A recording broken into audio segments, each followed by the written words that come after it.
As always, I'm your host, live from Tampa, Florida, Sal Guardo. With me, as always, are my co-hosts, the Sledge, Kyle Searle, Dan Kopp, former director of football operations, Hall of Fame quarterback Kurt Hess, and future Hall of Famer wide receiver Bryce Oliver is joining us to help co-host tonight's episode. As always, you can find us on Instagram, Whitetown Penguin Podcast. We are live on the YouTube chat, and we are anywhere you get your podcast. Please give us a 5-star review, a subscribe, and a follow, and share with a friend as always. Well, as I mentioned, it was a victorious edition of Youngstown State Penguin football as they beat Indiana State 48-29. We're definitely going to get into that. Get you ready for what is kind of our would we say this is our rival of you and I, guys? We consider them it's been a one-sided rivalry, but we'll get into that. And we'll also talk playoffs, as this is the last time this show can make predictions, as the actual playoff picks are Sunday at noon after Saturday's game against you and I. And as I mentioned, Bryce Oliver is going to help us with all of this. And before we get into Indiana State, just want to turn the mic over to Bryce to give us just an update. Since it's I think it was last season we had you on, Bryce. I don't think we have heard from you since. We did see you though, sideline of the game last. What was that? That was Southern Illinois Hill. game. Southern Hill. So it was great to see you, but love having you back on the pod. Give us an update. First and foremost, I want to thank you guys for having me on the podcast. But I've been good, man. I've been taking time to reflect. I've been bummed out a little bit. Just got put on IR Friday. I've been dealing with an injury since week 2. So that's kind of a bummer. But I've taken time to reflect on just myself. How I can be a better person, how I can be a better teammate, and I've learned throughout this process. Just sometimes God doesn't do things for a reason. Well, He does things for a certain reason, should I say? So I've been able to be a sponge and being able to help some of the younger guys out on the offensive side and on the special teams aspect of the game. Just being able to be a student and learn. I've actually learned the playbook way more because I've had time to study all the other positions and things of that nature. So I think this time right now that I'm IR is a time for reflection, and it's a time to help myself grow as a player for sure. But other than that, man, it's been good. Been keeping up with the Penguins. We're doing very well right now. Got one more game to solidify ourselves in the playoffs. So I think that's a really good thing. And I think when I was there, I just see a lot of growth in the program, a lot of growth in the players, the community. It's a lot of fans, way more fans in the stadium. So that's always a positive thing going on. I think that program is trending upwards, and it's always a blessing to get back in Youngstown and just see a lot of the people. Just I played with some of the younger guys that have grown up. Like even when I see like guys like T-Zac and Luke, man, it's a surreal feeling because I watched those guys coming as walk-ons, so and just work their way up to be core players, starters, and highly contributors on the team, And it's also a blessing to come back and see a lot of the people that watched me play and still keep up with me to this day, and just show me a lot of love when I come back. So that's always a blessing as well. Yeah, it's no doubt the sweat, blood, and tears you put onto the field and you left there. It's nice to see that it was for something as you see the program grow and get better, and you were a direct part of that. Penguins wise, because you obviously always have a home at Penguin Nation. Any Penguins teammates or coaches you still keep in touch with? Yeah, obviously you got Phillips, Perry, that's still there, Synagoga, Benz. That's coaches wise. I just talked to Coach Troy like a couple days ago, actually. Um, for the most part, those are the coaches I still keep up with. And then players wise, I still talk to a lot of players. Brandon Alexander, Jaleel, Tree, um, It's a lot of guys I have to get in contact with as well. But those are the for the most part, really, honestly, like Jaleel and Brandon Alexander are the two I would say I talk to the most. Honestly, I hung out with Jaleel when he was in Youngstown, and I hung out with Brandon actually during the off season. So I guess those are the two I talk to the most, honestly. I think you want to get one of those on the show, right, Kurt? You got to go through Bryce to get I them. I could message Jaleel every night. I don't know. He's busy though. I think he just had Yeah, his first little one, didn't he? And he's just getting back yeah, into yeah. action. So the last thing we want to do is mess up what he's got going on right now. He just scored this past week against the Chiefs in a big win. No Yeah, doubt. and Keon Martin, he's with Baltimore right now. We got to get him on too. I just talked to him today, so Yeah. yeah. Yeah. Now Keon, We he could was with tag us team. for We two could get years. Keon With Donald. with Donald. Yeah, that's what I was Yeah. going to say. Sorry, No Kurt. What'd doubt. you No say? doubt. No, he was with us for 2 years or just the one season. I want to say too. He was here for Oh, it was two. that spring COVID season, the one I wasn't there, that 21, and then he was there for I think the 21 season. He did, and he wasn't there the next season. I think after that, I don't think so. Then that So fall. maybe That's right. two. That's why it feels like we didn't have him. Yeah. Well, let's get into Indiana State. Again, we won 48-29. Quick shout out to Moss Man from Austintown. He had a score prediction of 48-31, and the score was 48-29. So he was extremely close. Before we get into the play-by-play, quick thoughts, Curdy, Dan, Sir, starting with Kurt. What do you think about this game overall? I think this was a DYJ game. We had to just go out there and do our job, and overall, that's what we did. I mean, it wasn't perfect. It wasn't always pretty, but the execution was at a high enough level. It was just doing your job. Good job, Penguins. Dan? Yeah, I mean, that was a game we should have won, and we did. But real quick, I just thought their coach, we talked about Kurt Mallory on the show last week. That guy does a good job with what they have there, and I thought it was evident they were prepared. But our guys, man, we again made some adjustments, and we had the best player on the field on our side of the ball. That proved to be the difference. Joe? Yeah, so Coach Mallory does a great job with that program. I really can't imagine and to anyone that is listening or watching that hasn't ever been to Terre Haute, Indiana, it cannot be an easy place to recruit. And he always seems to have like a guy or two. Now, obviously, you need to have more than that to, sustain a successful season, but he always seems to get some good guys in there. They play hard. And they're always that team that we look on the schedule depending on where they are at, and like, this is a trap game. Like we're set up for something. And they always seem to maybe get an upset or two a year, and then that's evident. They got it in Brookings. Thank God it wasn't in Youngstown, Ohio. I just think that this game was a game of like runs, right? So it was back and forth on offense, and it seemed like it was just going to be a shootout, right? Like Rashad Rochelle, their receiver, lights out, literally had the iconic Randy Moss Thanksgiving meme stats of 3 catches, 163 yards, and 3 touchdowns in the first half. Identical. And you're thinking, all right, are the Penguins going to figure out how to stop this guy? And then which defense is going to step up and get a turnover or get a stop? And then it seemed to flip-flop and go to YSU would get a turnover, Indiana State would get a stop, and it just kind of was back in that flow of defensive runs for a little bit until the Penguins pulled away in the second half. So, hats off. Our guys did our job.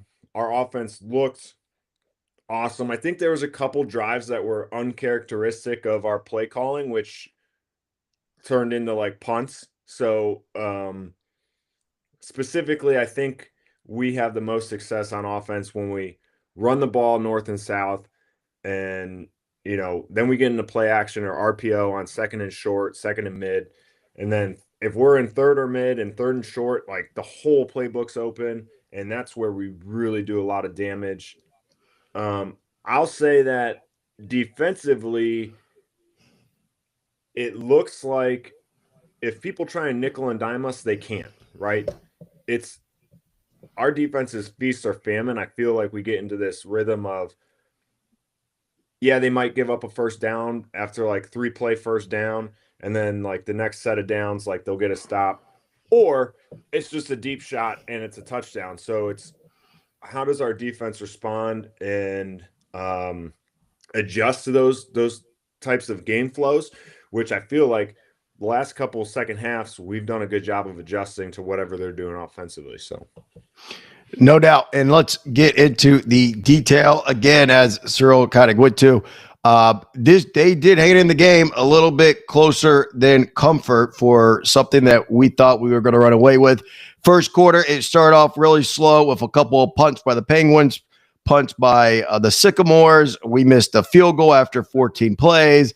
But then we start to come alive as the Penguins pick off the Sycamores.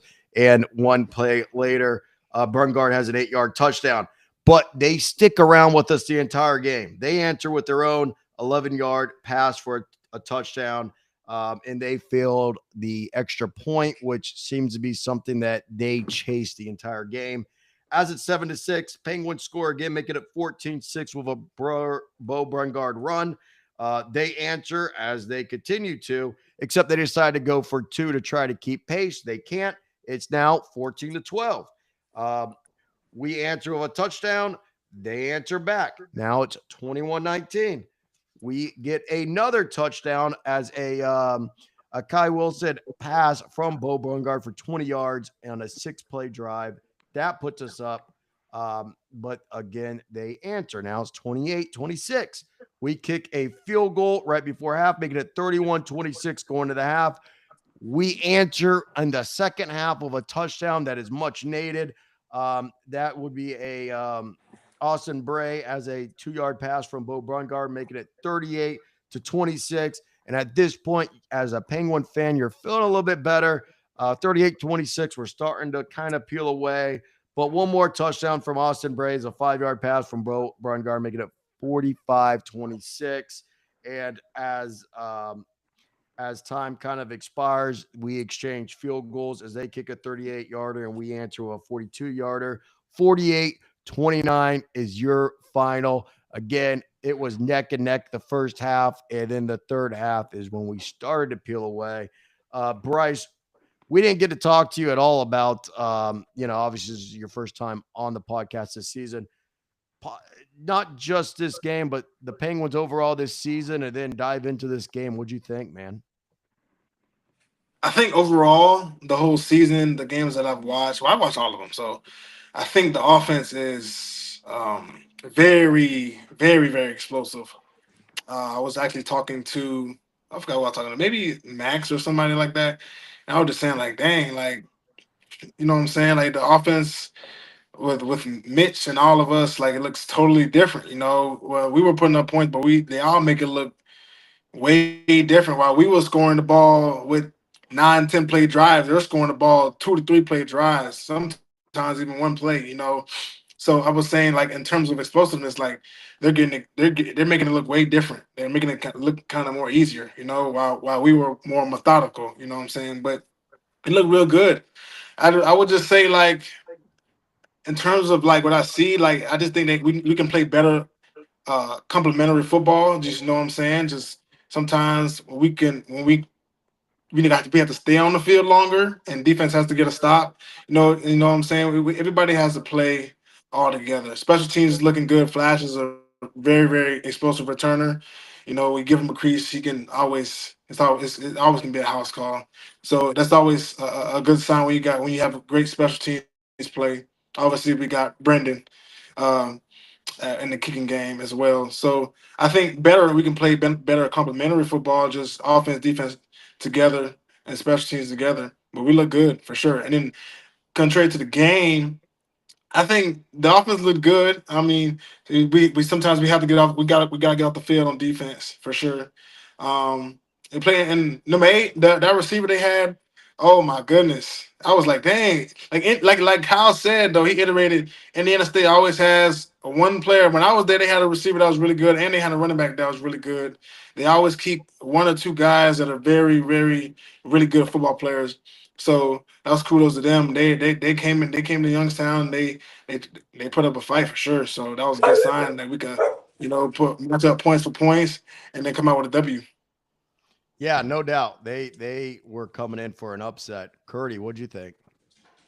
Yeah, just from the offensive perspective, our Walter Payton finalist, Bo Brungard, put up 6 touchdowns and over 350 yards.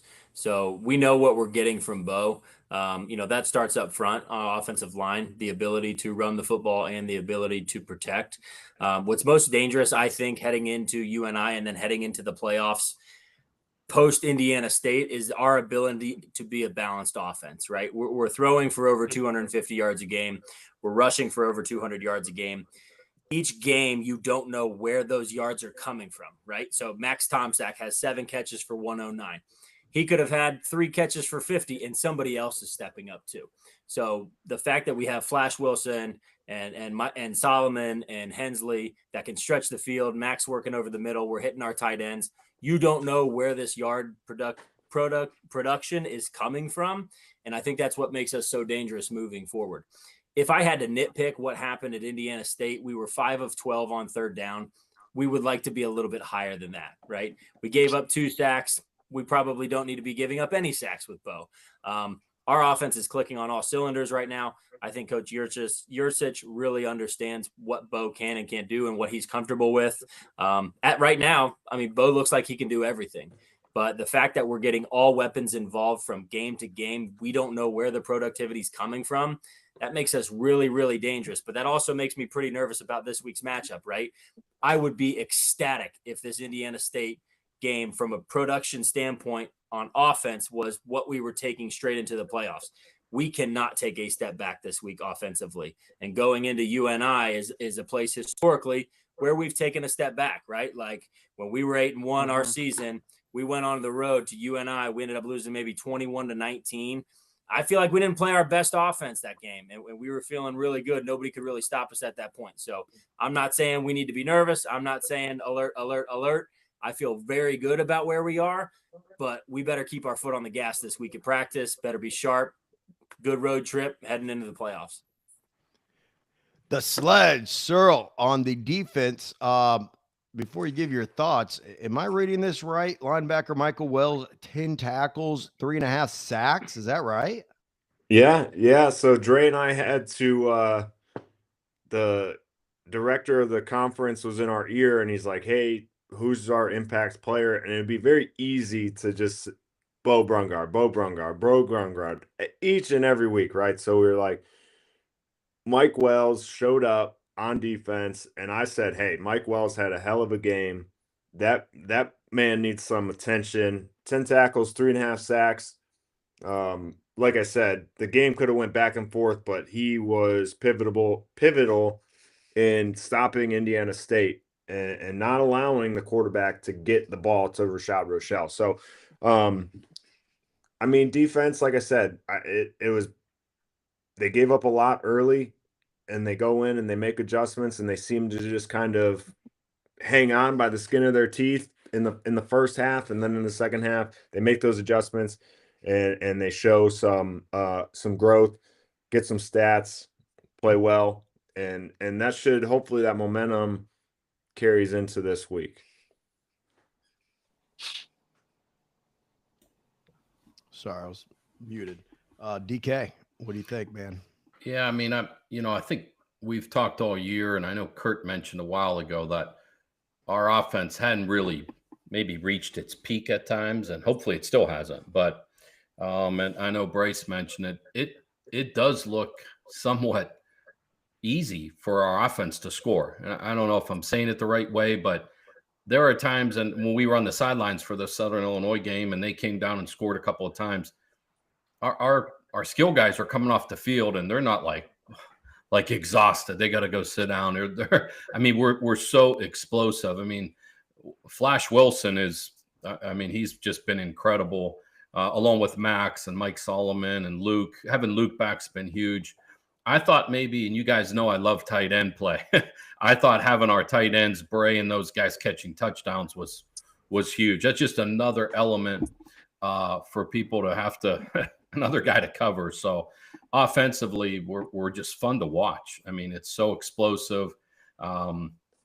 You can tell Coach Yursich, and I hope there's something he's holding out. Another wrinkle, obviously, is for this weekend, maybe. At North Dakota State, we got in some sets with split backs and running option. So maybe there's another wrinkle there. And Kurt would know better, and especially Bryce from an offensive standpoint, when Bo was there jetting him out to throw, or he was just scrambling out. There was like levels, running back here, tight end, and then Max over the top. So it's really like our offense continues to grow. And sometimes it's easy to, beat up the defense a little, but would we give up 3 points in the second half? So, Sal, you've said a lot that our Coach Phillips' staff is a second half staff, that we go and make adjustments. And I mean, we gave up 3 points in the second half. Do we want to give up 26 points in the first half? No. But we're getting better. You can't say enough about our offense and our defense. Mike Wells, I mean, Kyle, by the way, you did a great job on the broadcast again. It's great listening to you. They don't let you shout out the podcast, though. So that's my only gripe. You guys are biased. You guys are biased. Yeah, it may be. But Wells was incredible. And, we made adjustments and gave up 3 points in the second half. So that's some kudos to Coach Handline and his group there. But, man, it's fun to watch our team play right now. And they got obviously this week's going to be huge. But, I don't. What more do you say about Bo Brungard, right? I mean, I'm not sure. I had talking with some people this week. He's doing things no YSU football player has ever done. I mean, Kurt, you mentioned 6 touchdowns. That's not the first time we've said that this year, right? I mean, he's had 5 touchdowns against Illinois State. Did he have 6 touchdowns against Southern Hill too? I think he did. So, but you got to have the offensive line playing well and all of those things. So let's just hope that we're foot on the gas, as Kurt said, and we'll keep rolling. One thing you pointed out is that's definitely true is our defense, it feels like, tries to survive the first half and then makes adjustments to the second half. In the postseason, we'll see how that fares. Luckily, we have one of the best quarterback in the country and a great offense that could keep pace with that strategy, I guess. Yeah, and Sal, a good point. I mean, we have our guest who plays in the NFL, Bryce, that recognized the receiver as you were watching the game and commenting, Kyle. I mean, this guy's hard to cover, Rochelle, right? I mean, the guy's a really good player. I think someone mentioned he might be playing on Sunday. Rochelle. Yeah. I mean, Bryce, you recognize you're in the league, so talent. This guy, I mean, he had a heck of a first half, but he probably can do that to a lot of teams, but we did find a way to shut him out in the second half. So, yeah. Were we ready? Move on by Indiana State. All right. And as Dan said, and Mike Betts said in the chat, Cyril, great job on ESPN Plus. I did hear they are going to send you to Blacksburg this weekend to interview James Franklin. So good luck on that ESPN broadcast to you. Moving on, though, recapping last week's picks. Before we get into it, Dan and Cyril, y'all tied, and Dan picked Bama, which did not cover, and Cyril picked Louisville, that did not cover. So you're still tied. So I am going to ask one trivia question to you, and the first to get it is going to be our winner. You guys ready? Mm-hmm. Everyone's unmuted. What state is Bryce Oliver originally from? Florida. Dan's the winner. God bless Florida. Cyril, you hesitated. Come on, man. I thought it was South Carolina. I'm sorry, Bryce. No, he's a winner. Come on. All right. Shut up, Sal. let's jump into the recap. Bryce, I got you, Bryce. I got you. Dan's all over it. Fort Lauderdale, right? Yes, sir. All right, man. God bless Florida. All right. Last week, as we talked about, Indiana State was at Youngstown State. Youngstown State won but could not cover. The spread was 20.5, and the Penguins win by 19. Interesting enough. North Dakota at Murray State. North Dakota wins but cannot cover the points, 35-17. How about this game? South Dakota at Southern Illinois, 5 overtime game.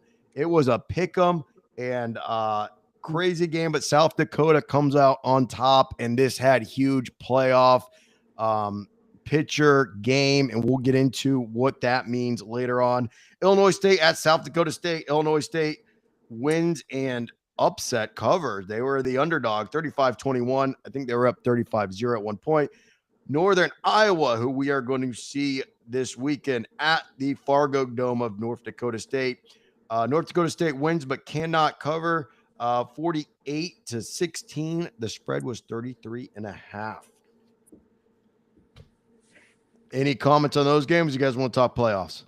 Yeah, Playoffs. I mean, the one I think is like Illinois State. It's just very interesting to see what the committee's going to do, right? Because we have the head-to-head over Illinois State. They've been ranked ahead of us all year. They just go out and cruise to a South Dakota State victory that doesn't really mean anything. And is the playoff committee going to hold that against us that we lost to a fully stacked South Dakota State team? It's just going to be interesting to see what happens on Sunday. Right. Are they going to look at that game and be like, dude, that was anyone's game? Like, come on. Well, I mean, if we take Sam Herder, what he said, the playoff committee looks at the time of the game, the ranking, and the availability of players. But, like, let's just get into the playoffs. Okay. Because, I think we're going to get into the Jackrabbits. But just so everybody knows, we are going to talk about playoffs for the Missouri Valley Football Conference only, because that's what we know and that's what we cover. It is pretty public knowledge that North Dakota State is undefeated and they have won the conference. That gives them an automatic bid. They have a game this weekend that they are favored by 5+ touchdowns.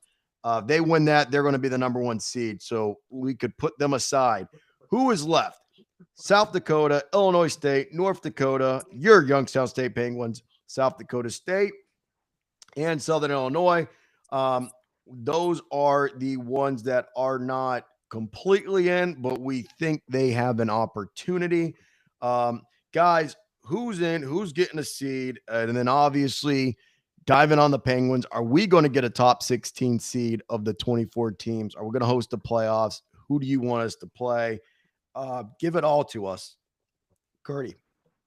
Yeah, I think that we're still in the running. I don't know if everybody feels this way for a top 16 seed. If we can go to Northern Iowa and win convincingly, we would be 8-3 against FCS opponents. And one of those losses is a 1-score game at Fargo recently. Our offense probably has the Walter Payton winner, if not a Walter Payton finalist, if not a Walter Payton winner. As well as we have the best loss there is in Fargo by 1 score. And we played North Dakota, another playoff team, to a close game. I know it was 34-17 at the time, but you can look at our entire body of work and think that we are one of the top 16 teams, right? And it's going to depend on the rankings. I don't know that we'll get it. I think that we're still an outside shot to get it. The reason I don't think we might get it is because those rankings come into play, and for some reason we've kind of been underrated all year long, whereas people are ranked higher than we are, and that's unfortunate. But I do think that we're in the running.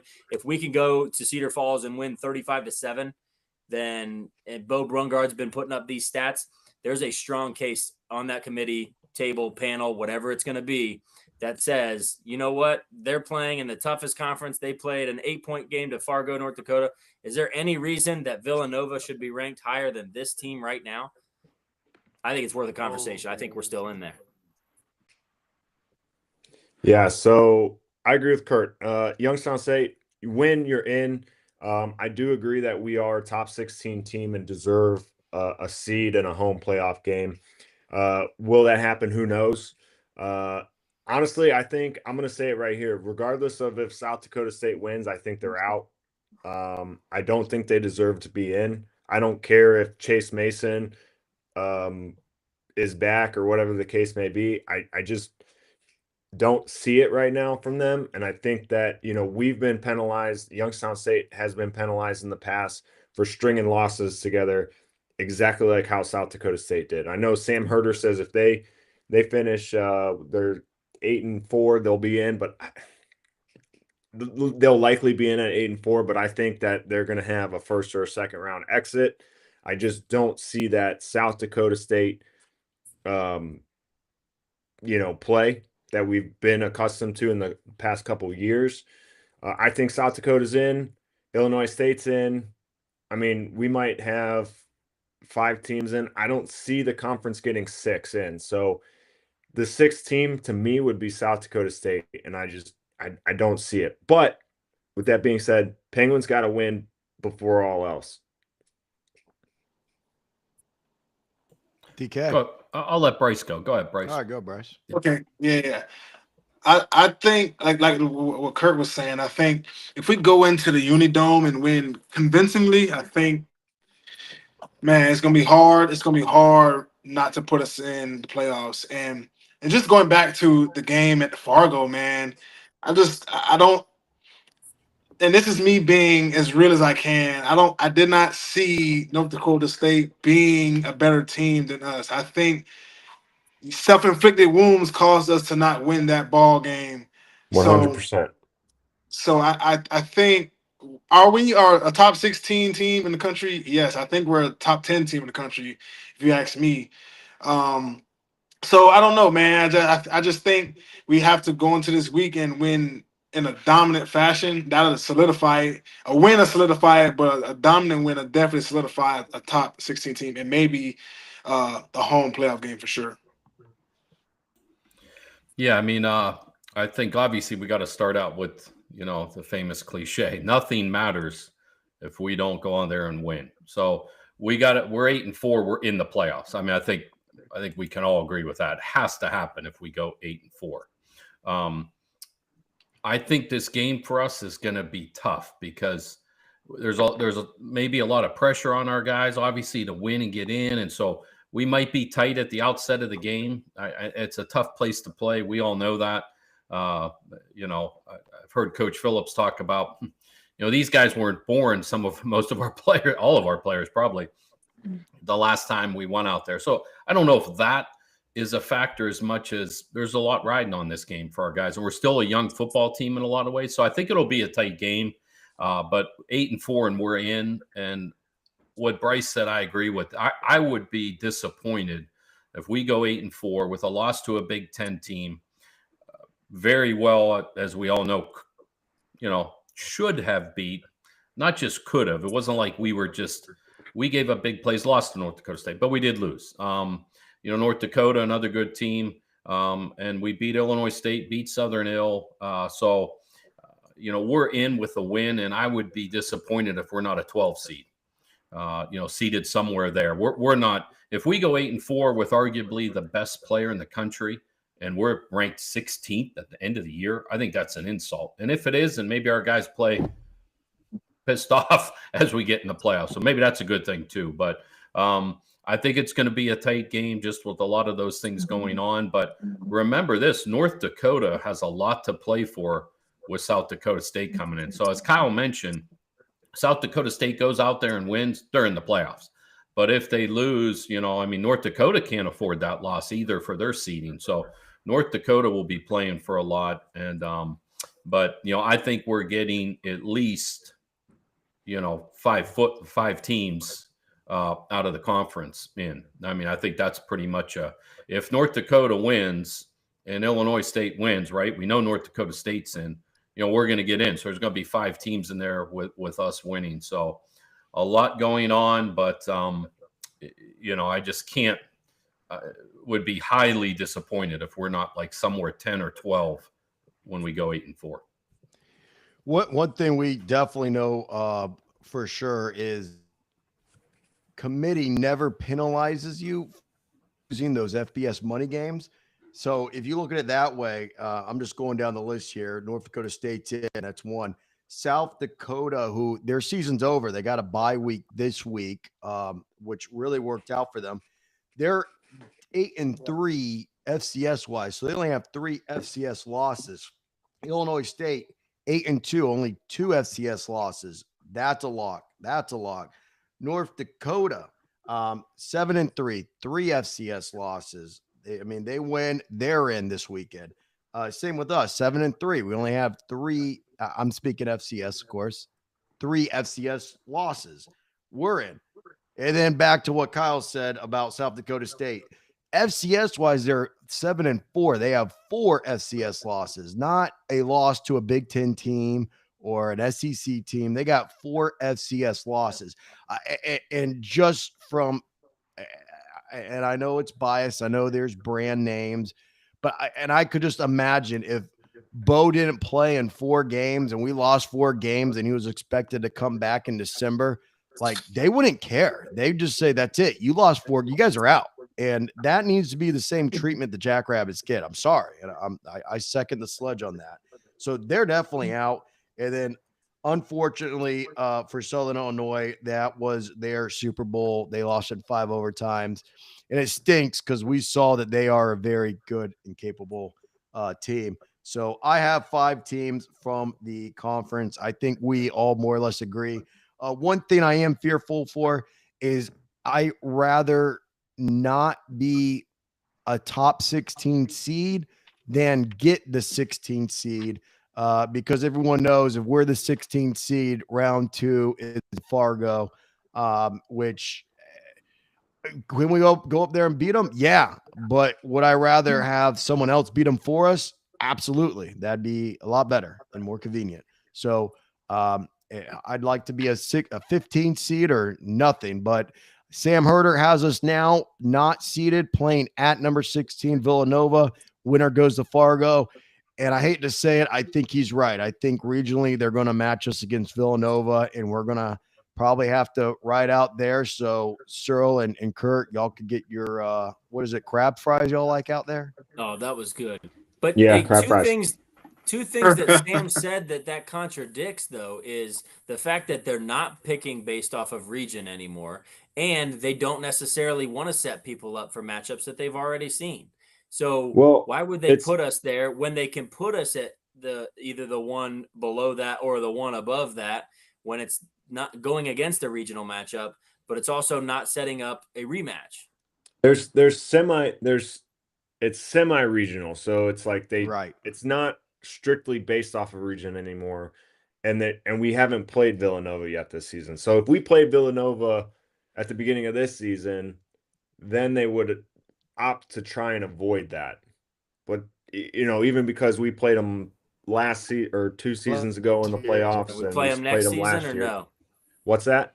Do we play them next season? Not that matters. 20, the season after. 28.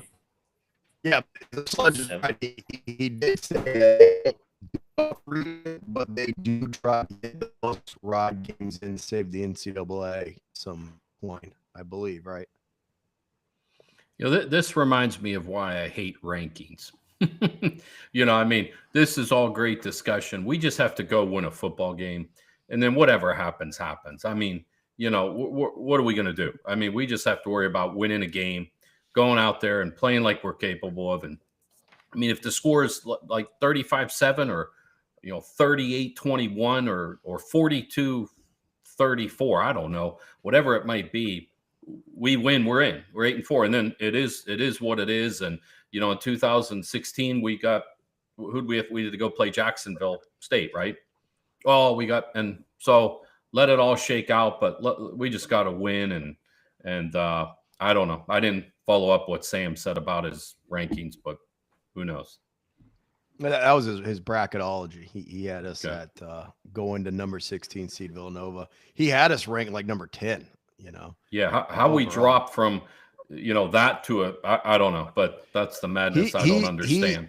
So he puts in his actual vote as an AP voter, like he says Youngstown State's 10, but then he's like, all right, I'm going to be real, just like the rest of us.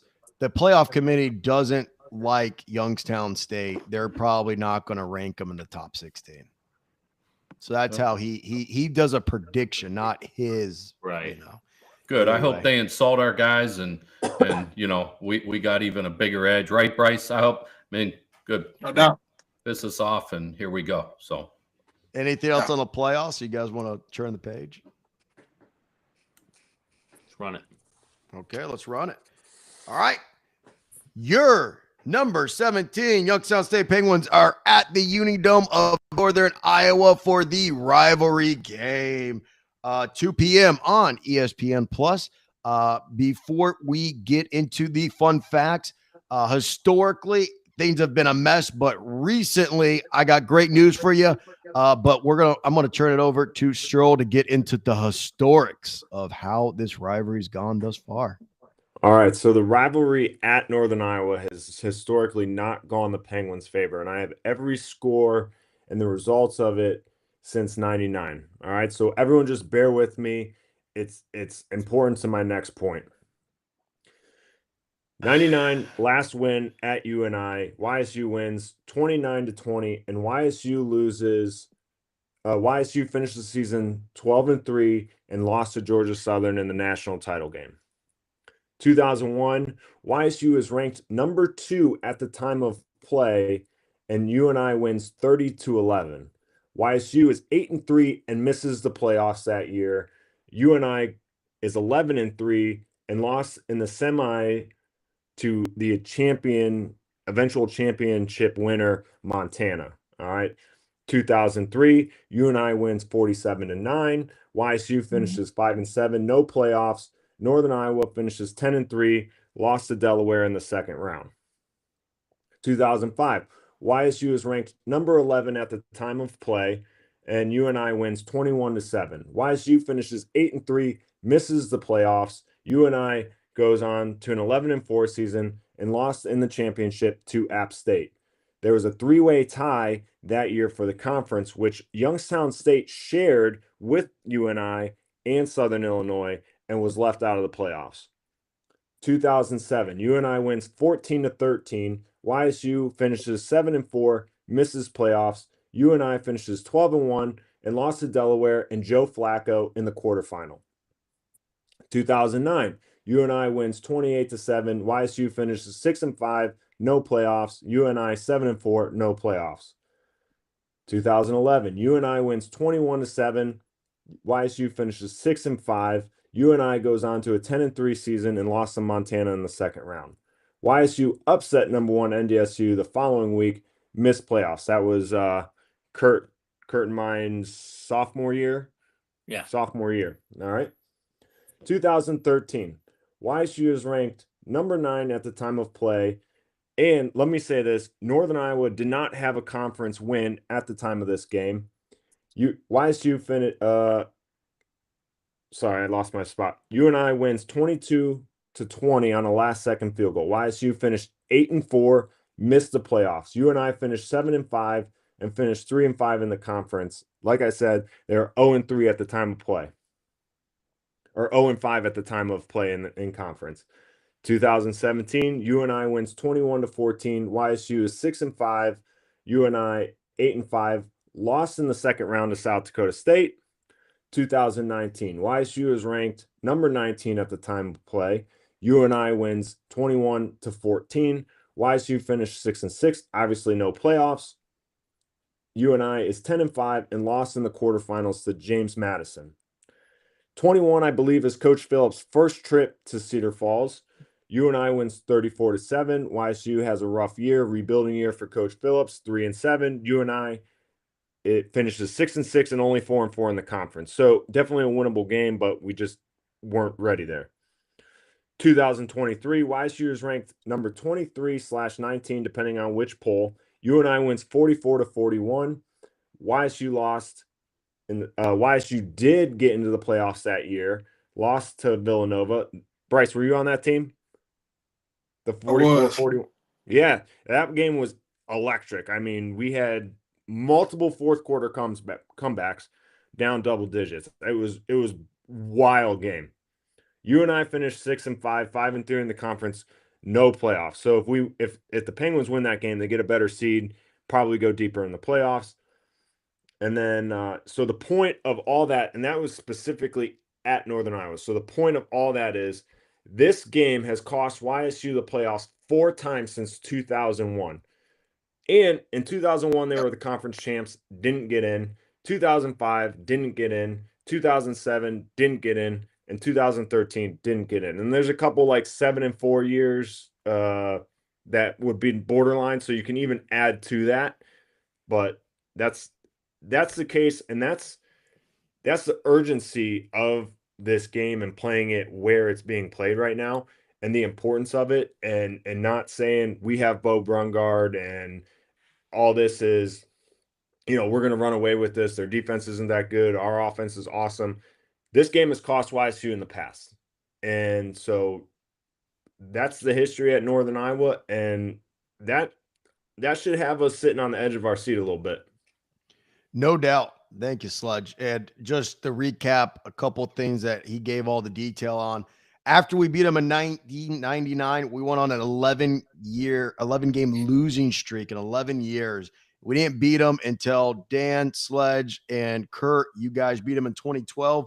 Well, since y'all beat them in 2012, we only beat them twice since then, 2017. And then most recently, we beat them last year in overtime with their legendary coach who I believe he was coaching before the car was invented, Mark Farley, finally retired, and we beat up in overtime to finally have that guy go to rest into retirement. We beat him 39-38 last year as Max Tomczak scores a touchdown with 1 minute left.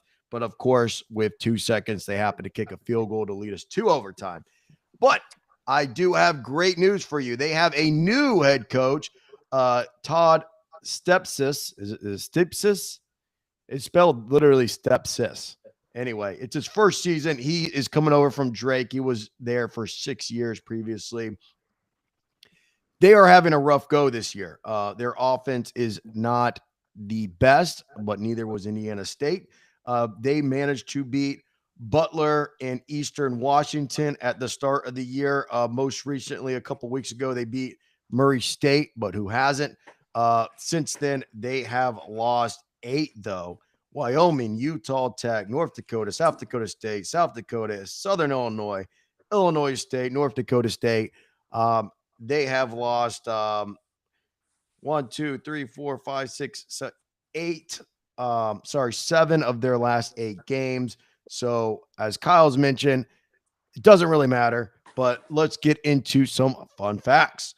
Some notable alums, the most notable of them all, which I believe Kurt had reached out as an interview to come on the podcast. Unfortunately, we did not hear back, is Kurt Warner. Those of you who know Kurt Warner, he won a Super Bowl with the Rams against your Tennessee Titans as they fell short on the 1 yard line. And he also, I believe, took the Arizona Cardinals to the Super Bowl. If I remember right, that was in Tampa, Florida, as he lost to your Steelers. And you guys may know him. He had a movie come out after him. Is it called The Underdog? Yeah, I think you're right. It's about the underdog. It's about his time at Northern Iowa playing quarterback, where he met his wife, who was bartending at a local college bar in Northern Iowa. It's a good movie. Anyway, Chris Kleiman. I don't know if you guys know this. Chris Kleiman, former North Dakota State head coach, won 4 national championships, current head coach at Kansas State. Chris Kleiman is a alumni. He played corner at Northern Iowa. Nick Nurse, he's the current head coach of the Philadelphia 76ers, and they actually have a few professional basketball coaches that, as those of you follow the show know, I'm not basketball, so I really, y'all know who they are, but I probably don't. But let's get into the meat and potatoes of this. Curdy, what do you think about this Northern Iowa team? Are you fearful as I am? I think the most important thing that we heard is just what Kyle said, and the spoiler that UNI has played over the years. Now, that being said, I do have to shift gears because the talent that were on those UNI teams is not currently the talent that they have right now, specifically offensively. Sal, you mentioned that Murray State game. They beat Murray State. They beat Butler. Those were the only 2 games this season that UNI scored more than 20 points. And all the other games, they have yet to eclipse 17 points. So in the games that they weren't scoring 20 plus, they've only averaged 11 points. So they're not averaging 2 touchdowns in conference play, which is unheard of for you and I, who had players like David Johnson, who was an NFL running back for a long time. Terrell Sinkfield was a guy that we played, went in the NFL, played for a few years. Like, they're just not coming back with the talent that they have. And they're trying to fill those holes, I think, with transfers. Both of their leading rushers, Harrison Baboui and Bill Jackson, both are transfers. They're not rushing for a ton of yards. They've just recently made a quarterback switch. They went from Matthew Scheckman to Jackson Daly. Neither of them can take care of the football. They have 13 interceptions on the year. They've fumbled the ball 10 times all year. This offense is just extremely inconsistent and very, very turnover prone. And so I think that supports our defense. That being said, and Kyle may be talking about this in a little bit, this is the end of their season. And so when you band together as a team, this coach is going to find a way to motivate them. And one of the motivating factors is this Youngstown State football team does not beat us here. And you seniors know that. You guys who have been here for 5 years know that they don't beat us here. Do not let it happen again. You have to play spoiler. And so they will be motivated to play this football game. I don't think that they have the talent to compete with us. I think their offense actually matches up really well with our defense. So I think our defense can be productive because we can be opportunistic when it comes to turnovers. But I think this game ultimately is a little bit closer than is comfortable for us. And I'm going to take the Penguins to win 34-21. So they will eclipse that 20-point mark, but there's no way that they hold us from not scoring 30 points, right? Like, it's that 30-20 rule that Coach Kopp talks about. So I'm going to take the Penguins 34-21. Offensive line ultimately wears this team down. Our skill players are too much for them. We score too much. 34-21 Penguins. We're heading to the playoffs. Yo, let's go. Sledge.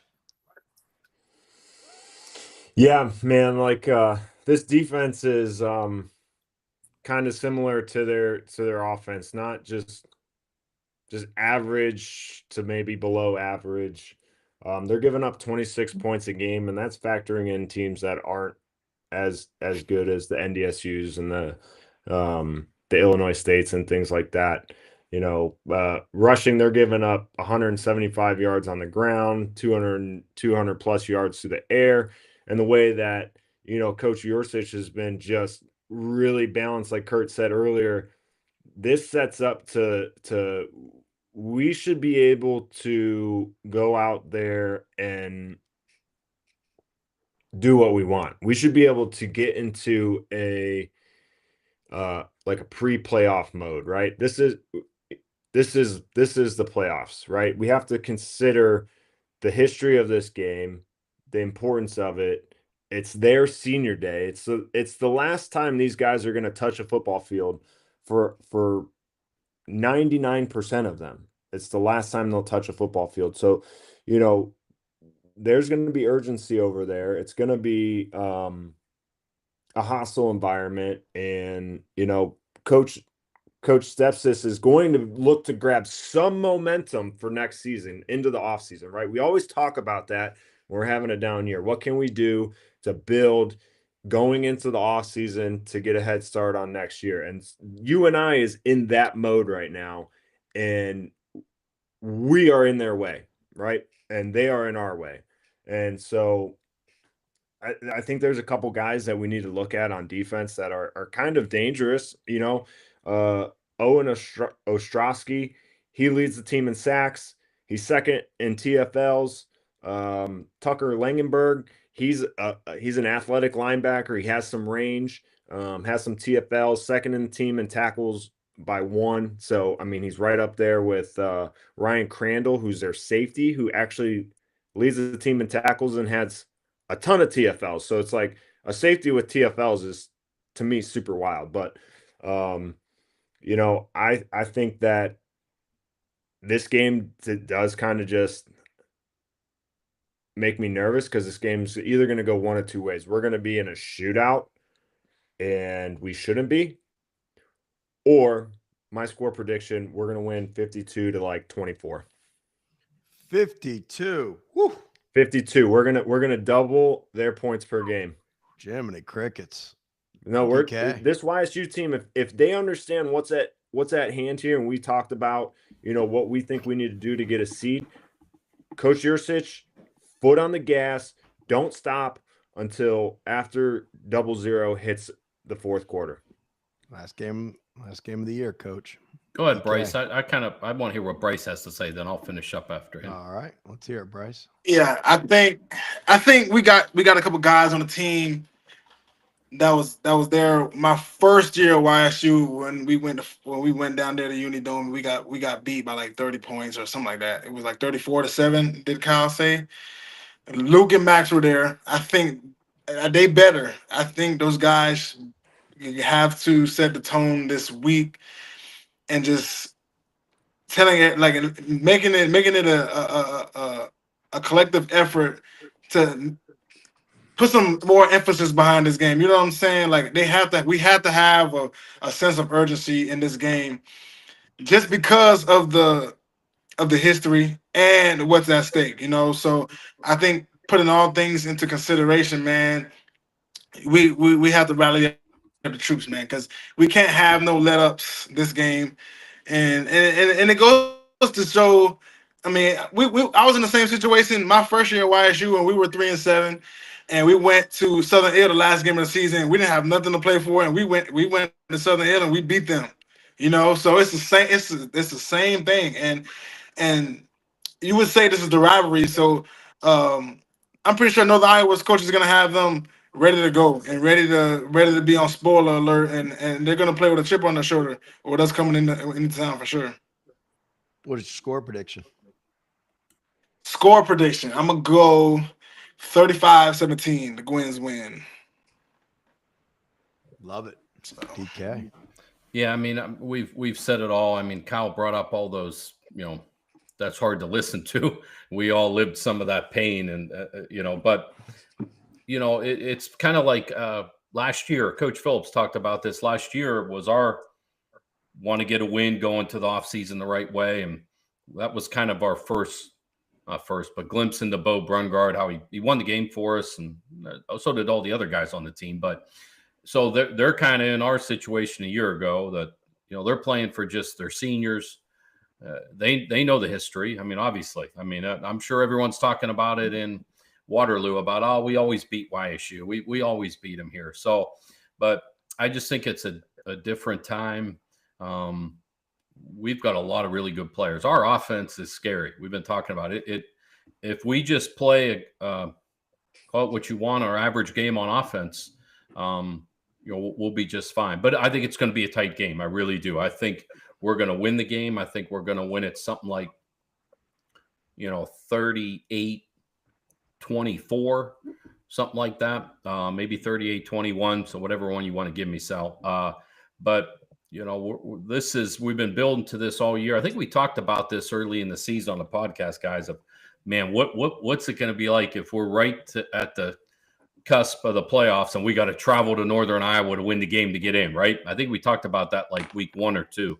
So here it is. And, I think our guys, there's pressure no matter what. There was pressure last week with Indiana State, especially at halftime when we were up, when they scored 26 points in the first half.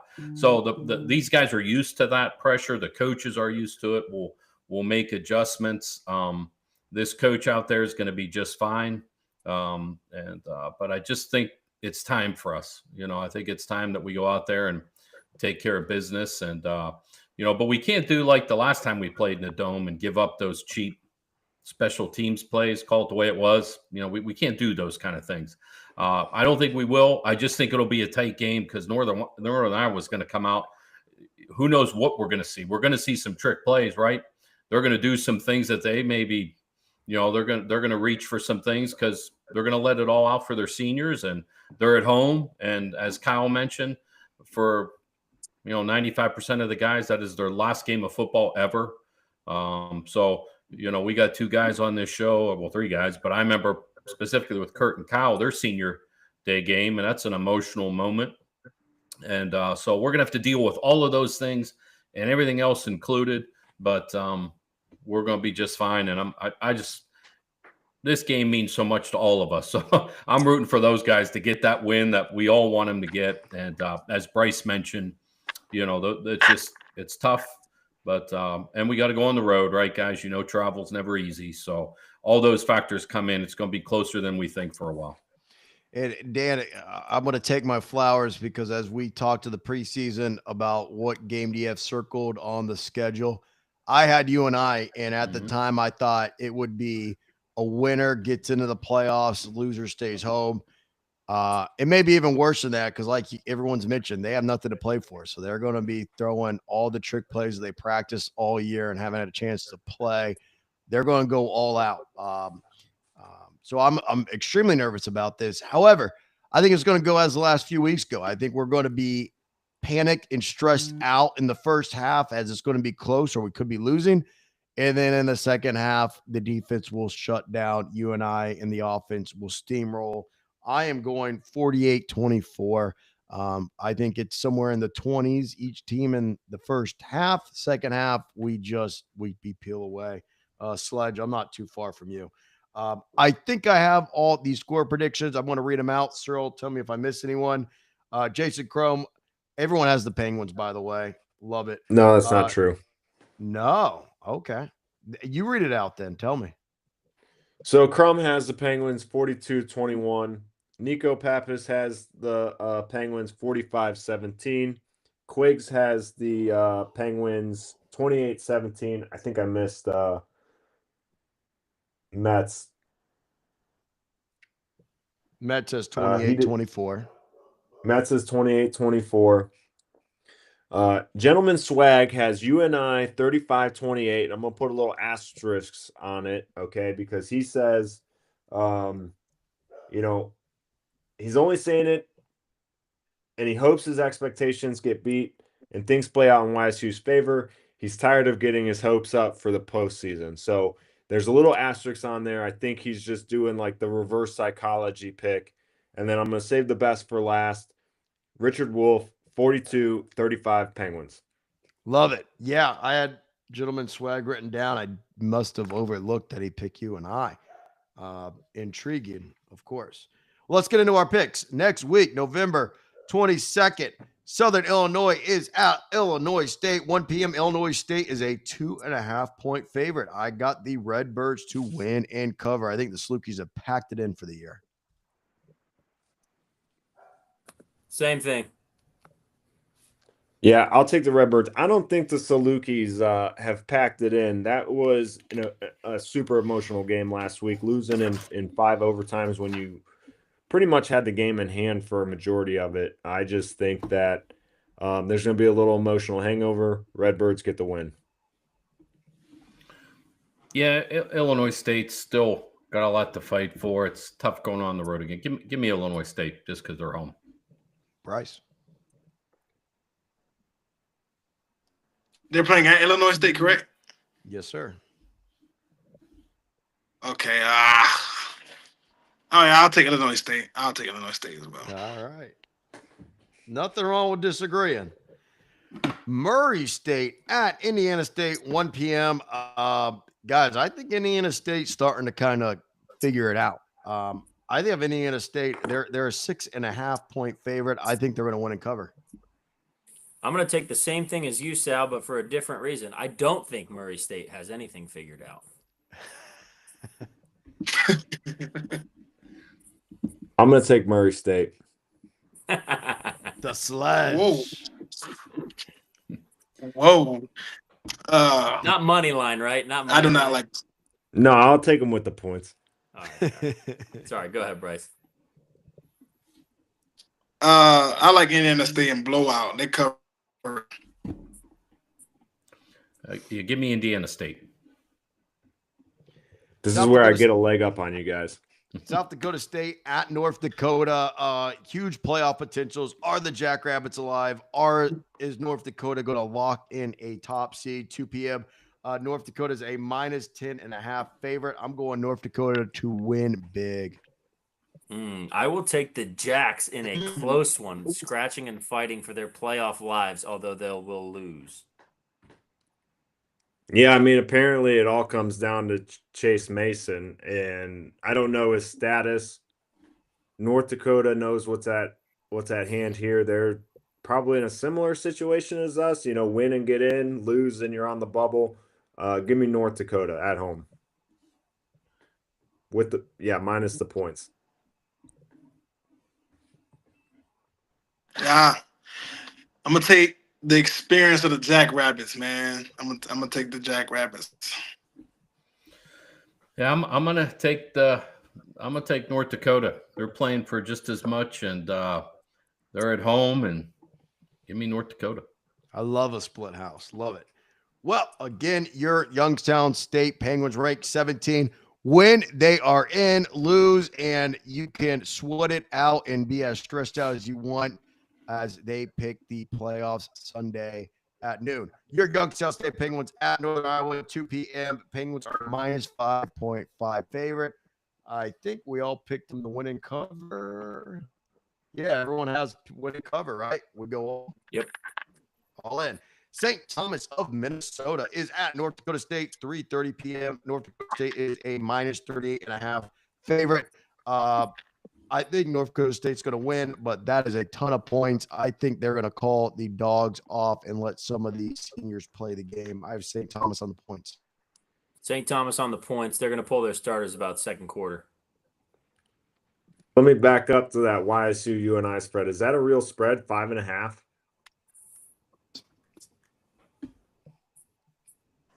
Sal, I lost you. Is it 5.5 the real spread? Yeah, I didn't make that up. That's insulting.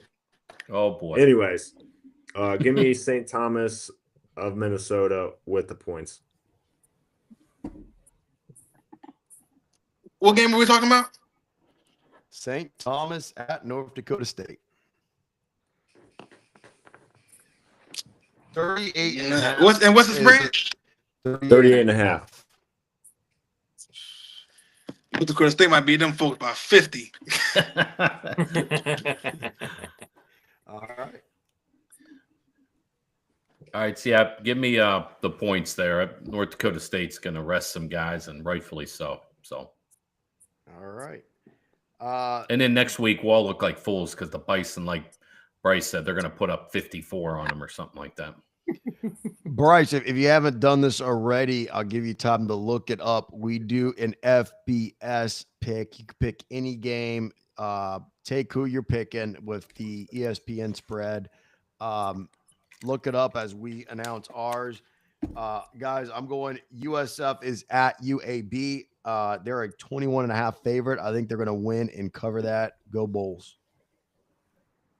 You sold DK's pick. DK.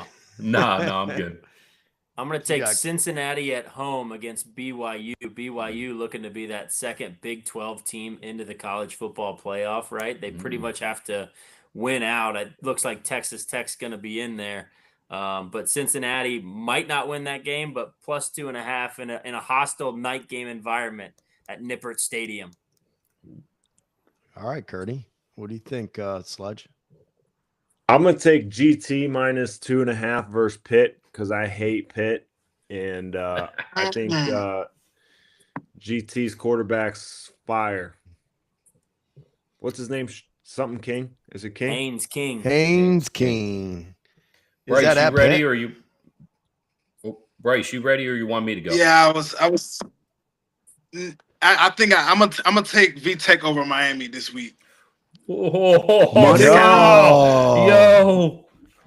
Bryce, you just made Sal's entire Christmas. You just gifted.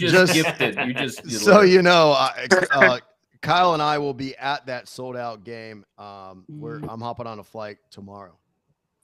Wait, sold out? What's going to be sold out? I've been to The VTech. game's sold out. I don't know what to tell you, Dan. Hey, VTech. Hey, VTech's VTech, good. Yeah. Wait a second. Fun time. It's a good campus. The campus is sold out. But are you saying Lane Stadium is a sellout already? Yeah, of course. That's one of the best colleges Saturday atmospheres I've ever been to. There you Even go. with Well, I almost got in a 3-7? fight last year. Bryce, can I ask you something? Did Sal send you like a gift package? Was there some kind of like, I mean, I want to know because you are making Sal's. He wants to be invited back to the show. That's why. Oh, there we go. He's always welcome. Yeah. Love it, You know, Bryce. I was looking at both Kurt's pick and the Sledge's pick because those are going to be two good games. but I'm going to go out to the old West Coast, the old Pac-12, the other game, Cal Stanford. Give me Cal to cover the 3.5. Their head coach, Justin Wilcox, that guy's a good coach. He's a coach at USC. I got Cal winning the game, and just as long as the band doesn't get on the field or something like that. Cal is an underdog at 3.5. No, Cal is giving 3.5. I got it. Yeah, Cal's You gonna. didn't want to take your USC condoms minus 9.5 versus Oregon. You know, my boys are gonna get trounced by Oregon. We're soft. USC's soft. They're soft. And you know what? Last week, I the Bulls, Coach Gold. It's tough when you play Army, Navy, and those teams, and you know they were talking trash on the Navy there, Sal. Your boys out of Tampa, and it came back to bite them. Yeah, no doubt. Bryce, before we start to lock it down, do you have any last words you want to say to Penguin Nation or to the team, players, anything in general? To the Penguin Nation, I would say thank you for everything, just supporting me from when I got to the campus and from when I left, and still to this day. I can't really thank you guys enough. Just the guy like you guys and all the guys that have helped me, like some of the bigger like donors and things like that, like Corolla and Joe Kajowski, aka Mr. Reuter. It's been and I can go down the line like Mr. Gentile, Anthony Gentile. I can go down the line to how many guys and how many people I've met, just the connections I've met and that have been good to me. So I want to say thank you to everybody. And then to the players, man, just first of all, what's up? I don't know if they're watching or not, but I would say, man, just get it done. It's nothing really to say, man. Like it's got a lot at stake. Get this game done, man. Let's go on the roll in the playoffs, man. For real. No doubt. I think, Kurt, tell me if I'm wrong. I think you were eligible for the Hall of Fame in 10 years. It was 10 years, yeah. So by 2033, Bryce will be eligible. Is that right? Yeah. So keep that in mind, Bryce. So we didn't forget about you. I think you just have to wait for your 10 years. Kurt, any Instagram comments or anything you got? No, I got nothing. Cyril, YouTube live chat been popping off as usual. Anything worth noting? Aaron Metzinger's score prediction will be in tomorrow. Did you get Sam Hensley's late pick? YSU wins 42-17. DK, any last shout outs? Yeah, it's interesting. We were texting earlier. A former YSU coach, Brian Wright, has Northern Arizona. I believe they're 7-4, so they might be playing for a win to get in. So he's done a good job. And I also want to thank Bryce for coming on. Bryce worked with our company before his senior year, and man, it's no surprise why Bryce in the NFL. He worked as hard at that and was a leader while he was with us. And I didn't want him working too long because we were worried that, man, he might get a ding or get injured, like going into camp, and Coach Phillips I would have had to leave the state. I'd had to move in with you, Sal. I'd have had to hide out with Elkins in Miami. So Bryce was one of our guys, man, and we love you. Thanks for being here. It means a lot to all of us. So, no doubt. And again, I just want to make sure everyone knows and understands, Penguin fans, this Sunday at noon is the selection show for the playoffs to see if our season is over or we're going to have a game and a show next week on next Wednesday to continue this season. I believe that's going to be on ESPN2 at noon on Sunday. But once again, your Youngstown State Penguins play at UNI, the Unidome of Northern Iowa, 2 p.m. on ESPN+. But as always, you have been listening to Youngstown Penguin Football Podcast. Please follow us on Instagram. And One more thing. Go ahead. I got one more shout out, and I forgot his name. And this is my best friend in the world, Mitch Davidson. Man, I'm sorry, man. I love you, bro. I had to shout him out before I got up out of here, bro. I love Mitch, man. That's my best friend, man. I forgot him at the beginning of the show, man. I love you, Mitch. When, Oh, when, man, I, that's when like I me forgetting asked Kurt. what Penguins you still talk to, I was assuming Mitch, but the name never came. I was like, well, I guess they're in a fight. I don't know. Yeah, That was a good catch crazy. because I'm quarterback overthinking hold like, oh grudges. my god. Yep. Oh yeah, I Kurt, know. yeah, I know you would too. Bryce, you're not getting invited to the Davidson house anytime soon. Kurt just pointed it out. I mean, Yeah. you know, Oh man. All right. Let's lock it up. You have been listening to the Youngstown Penguin Football Podcast. Please follow us on Instagram, Youngstown Penguin Podcast. We will be back Wednesday, hopefully talking playoffs in our first playoff game, Wednesday, 8 p.m. Eastern. We will be live on YouTube. We are everywhere podcasts are available. Please give us a 5-star review, a like, and a follow. But once again, I am your host, Saguaro. That's Dan Kopp. That's Kyle Stroll, the Sledge Hall of Fame quarterback, Kurt S. And that is Bryce Oliver. And as always, go Penguins.